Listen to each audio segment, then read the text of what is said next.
A man had a surprising encounter when he shared with Trump that his father was gravely ill. The very next day, something arrived in the mail that left him completely stunned. Shane Bouvet was a man who prided himself on never asking for help. He was the kind of man who found satisfaction in a hard day's labor, in being able to provide for his family with his own two hands. But life had taken an unexpected turn: bladder cancer. Those two words felt like a death sentence when the doctor uttered them. At first, Don had dismissed the symptoms: frequent trips to the bathroom, some blood in his urine. He told himself it was just old age catching up. But as the pain grew, gnawing at him like a relentless beast, he could no longer ignore it. The diagnosis came as a shock, but the reality that followed was even harsher. Treatment was expensive, far beyond what Don's meagre savings could cover.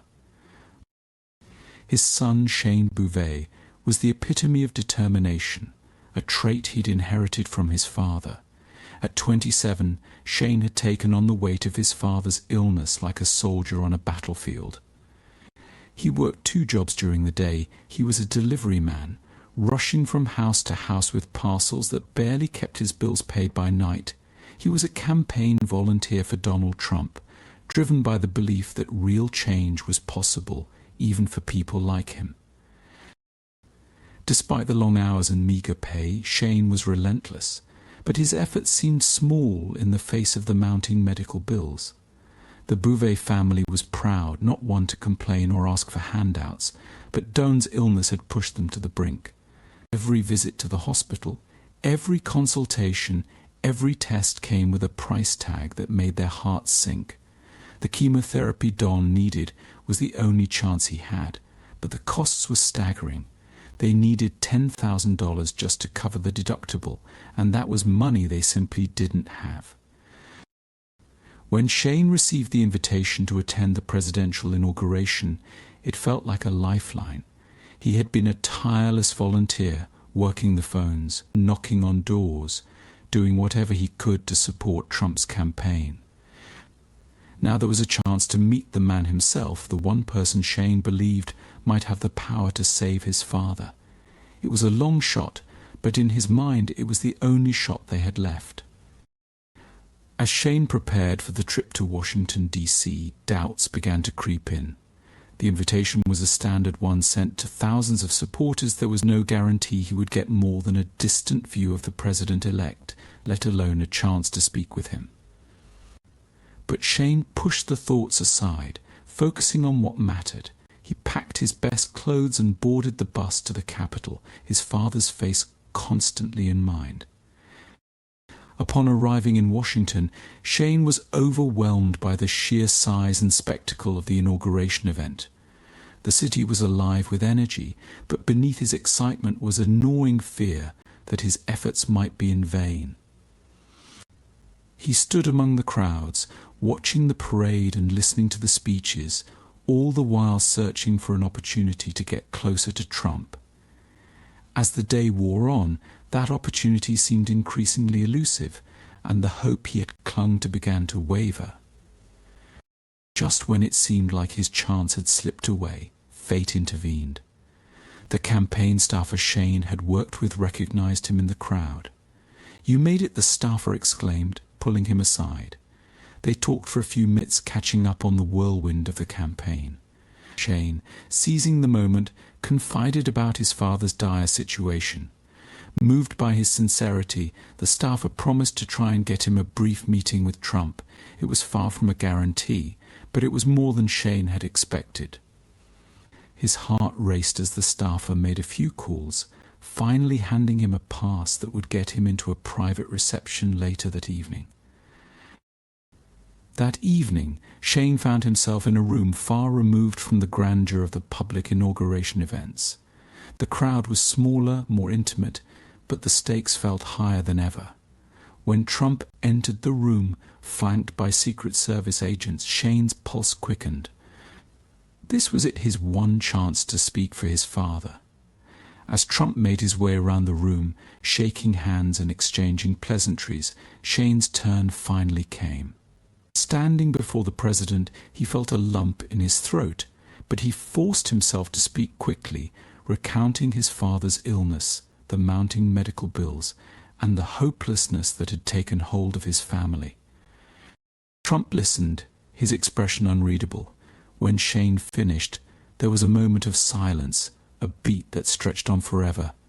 Then, with a firm handshake, Trump looked him in the eye and said, "You're a good son, Shane. I'll see what I can do." It wasn't the grand gesture that Shane had hoped for, but it was something a flicker of possibility. The rest of the evening passed in a blur, and soon he found himself back on the bus to Stonington, Illinois, the city lights of Washington fading behind him. He replayed the brief encounter over and over in his mind, questioning if his words had made any impact at all. Back at home, he returned to his routine, the weight of his father's illness ever present. Weeks had passed since that brief encounter with President Trump in Washington, D.C. Shane had thrown everything he had into that moment, hoping against hope that it might lead to something more. But as the days dragged on with no sign of change, the once bright flicker of hope dimmed. One crisp morning, as he sorted through the day's mail, something caught his eye.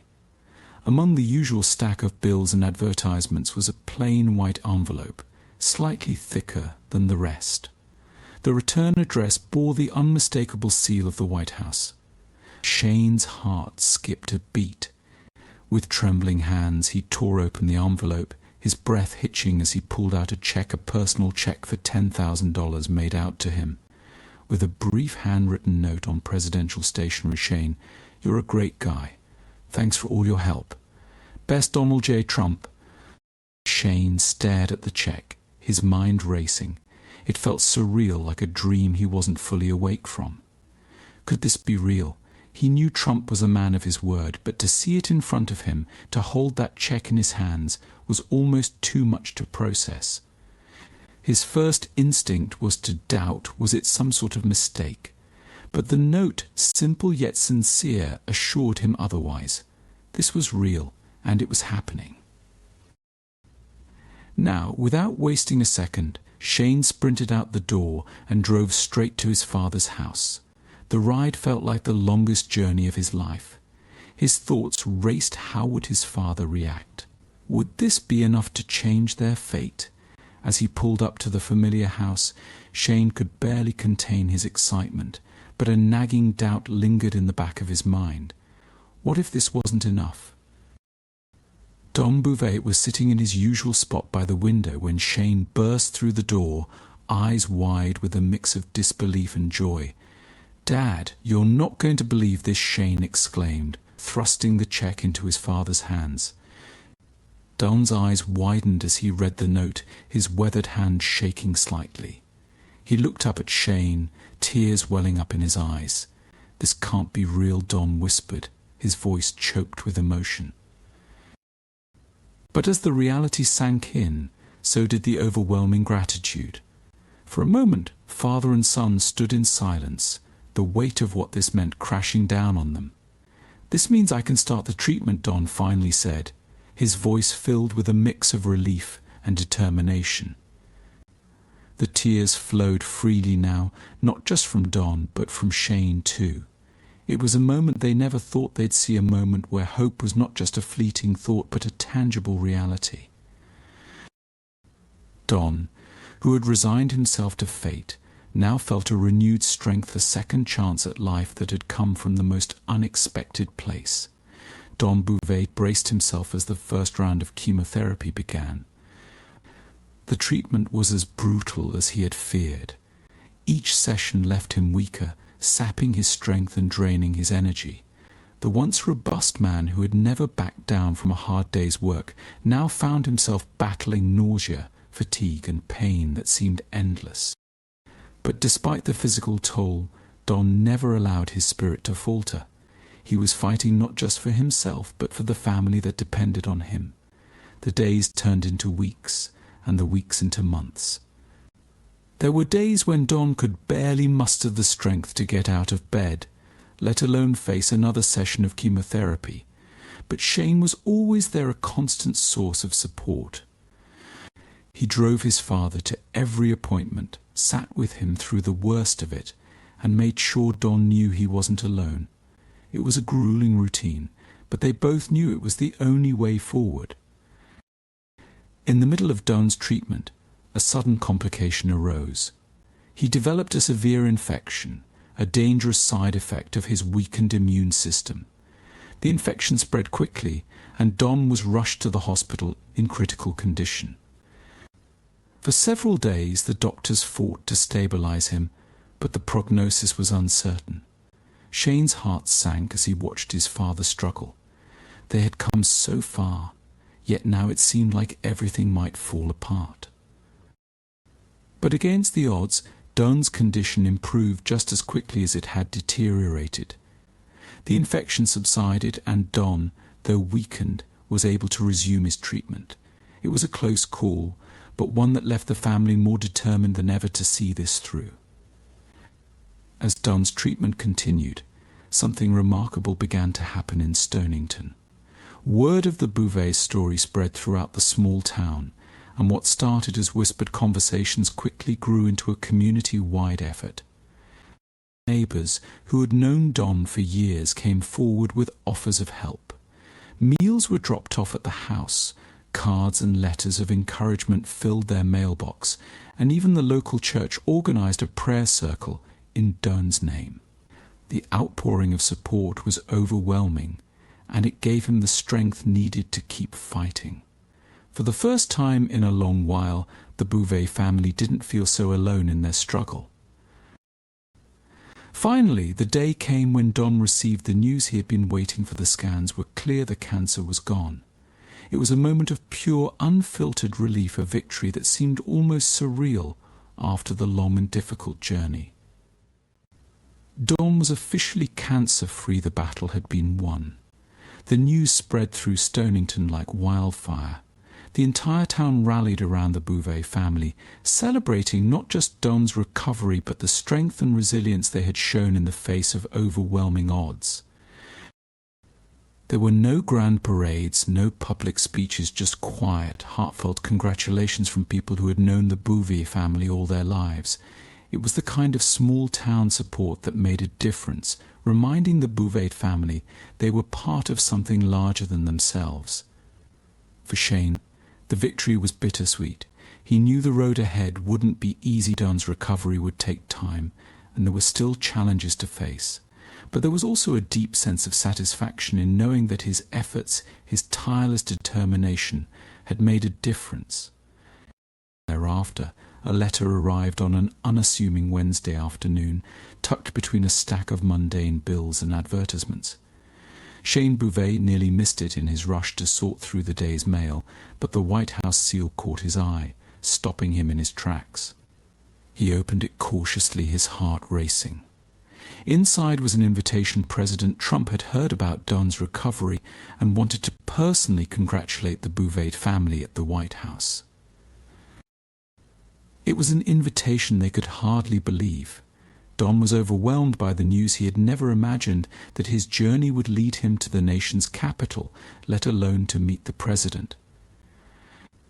The last time he had worn a suit was at Shane's high school graduation. Now he would be dressing again for what was likely the most significant moment of his life. The gravity of the occasion weighed heavily on him as he and Shane prepared for the trip. This was more than just a meeting. It was a chance to express gratitude that words alone couldn't capture. As they traveled to Washington, D.C., the reality of their situation hit Don. Though his health had improved, the toll of the chemotherapy was still evident in his gaunt frame and the lingering fatigue. The journey was exhausting, and he worried whether he would be able to fully convey the depth of his appreciation. Sensing his father's unease, Shane reassured him that this visit wasn't just about recovery. It was about recognizing the extraordinary circumstances that had brought them to this point. When they finally arrived at the White House, the grandeur of the setting was almost overwhelming. Don, who had spent his life in the modest surroundings of Stonington, was struck by the elegance and history that filled the halls. Yet amidst all the splendour, what mattered most to him was the chance to look the man who had helped save his life in the eye and say thank you. As the Bouvet family was escorted into the Oval Office, they were met not just by President Trump but also by several key members of his administration. Among them was a high-ranking official who had been instrumental in handling the official correspondence. It was a surprise to Shane, who recognized her from his days volunteering on the campaign. The official pulled Shane aside and quietly commended him for his persistence, revealing that it was Shane's heartfelt speech that had caught the president's attention in the first place. The revelation added another layer of significance to the meeting, reinforcing the idea that Shane's determination had been the catalyst for everything that followed. The Oval Office was a scene of both formality and warmth. Trump greeted them with a firm handshake and a broad smile, immediately putting them at ease. For Don, the moment was overwhelming. He felt the weight of everything he had been through, all the suffering, all the fear culminating in this one opportunity to express his deepest thanks. As he spoke, his voice cracked with emotion. He told Trump how the $10,000 had not only funded his treatment, but had restored his hope in the darkest hour of his life. Trump listened intently, nodding, visibly moved by Don's sincerity. As Don finished speaking, Trump turned to Shane with a look of admiration. "You didn't have anything," he said, "and you gave all of it to your dad. That's an incredible son." The words hung in the air, heavy with meaning. Trump then surprised them by reaching into his desk and pulling out another check, this time for $5,000, which he handed to Shane. "This is for you," he said, "a small token of appreciation for what you've done." Shane was stunned. He had never expected anything for himself, and the gesture left him speechless. But Trump wasn't finished. He also presented them with a plaque inscribed with a personal note to Shane, "Great going." It was a simple message, but one that carried immense weight for the Bouvet family. For Don, the plaque represented more than just recognition. It was a reminder of how far they had come from the brink of despair to this moment of triumph. The meeting ended with smiles, handshakes, and a few tears. As they left the Oval Office, the Bouvet family knew that this day would be etched in their memories forever. The journey from Stonington to the White House had been anything but ordinary, marked by unexpected twists and the kindness of strangers. As they headed home, they carried with them not just the tangible gifts from the president, but the intangible gifts of renewed hope, a hope that would continue to guide them in the days ahead. Thank you for joining us on this emotional journey. How would you feel if the president of your own country paid for your treatment out of pocket? Share your thoughts in the comments below. Don't forget to like and subscribe to the channel for more astonishing tales like this one.